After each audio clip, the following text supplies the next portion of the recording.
Total de 16 persona ella pede arresta el PNP na serie operasyon del di ila oplan double barrel este lang 2 días ya pasa.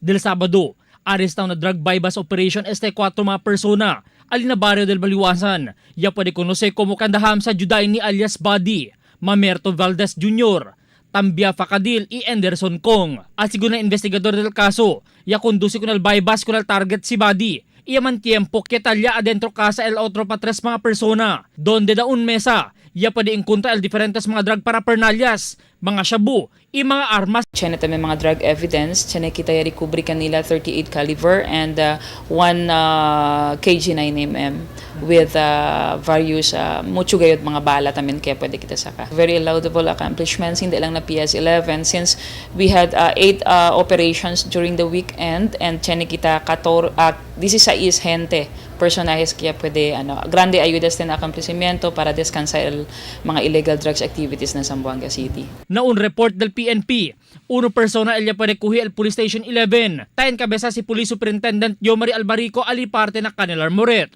2 persona el arestaw na Camino Nuevo, uno na Calle Governor Camins, 5 na Baliwasan, y este 4 mga persona na Baliwasan también. Kanya pwede aresta na dia del Sabado y Domingo. Total de 13 persona ella pwede aresta el Police Station 11 na 2 días pa lang.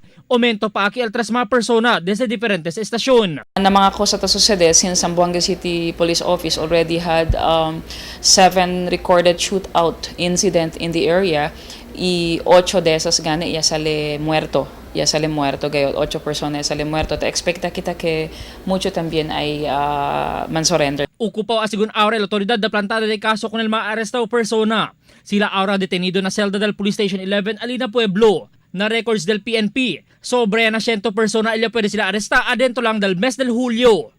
Albert Luna, Dateline Zamboanga.